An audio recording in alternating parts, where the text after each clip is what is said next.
Donc le regard du parent va permettre au bébé de se construire, de construire sa personnalité, de développer son psychisme. Je pense d'abord qu'il faut parler d'un regard vivant. Il y a des regards morts que, au contraire, les bébés ont tendance à éviter.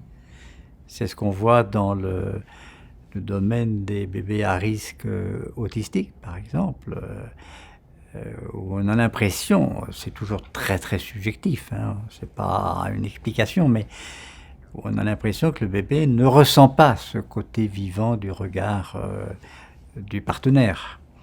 Et qu'au contraire, il ressent un regard inquiétant, menaçant. Je pense que ce qui, surtout dans notre civilisation d'ailleurs, parce que c'est pas vrai dans toutes les cultures, hein, ce qui fait que le regard a ce rôle, cette position privilégiée, c'est qu'il est contenant.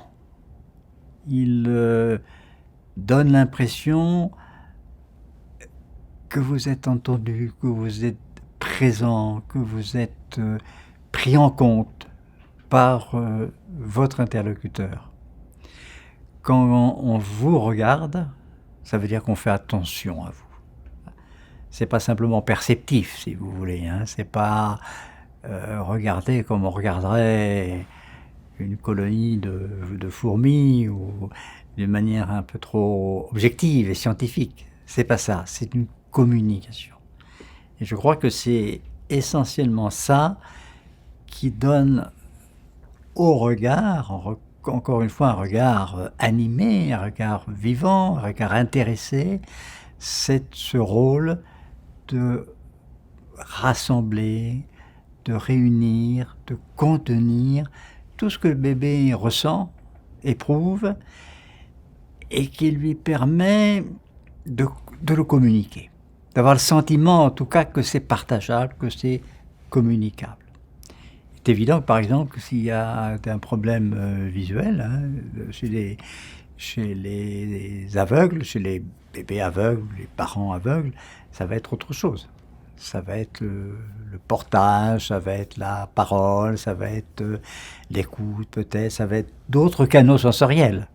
Donc je crois qu'il ne faut pas chosifier l'aspect contenant dans un canal sensoriel, mais c'est vrai qu'on privilégie, notamment dans notre culture, la dimension du regard comme le signe de l'attention portée à l'autre. D'ailleurs, les gens le disent, hein, mais regarde-moi. Et d'ailleurs, il y a une observation extrêmement intéressante qui avait été faite chez des bébés à la naissance.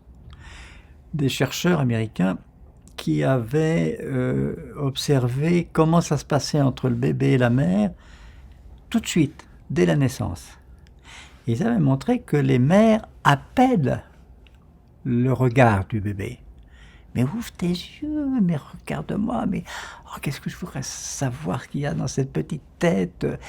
Et l'appel du partenaire, de la mère en l'occurrence, à cette communication est sans doute quelque chose d'extrêmement important, dynamique et vivifiant pour le bébé.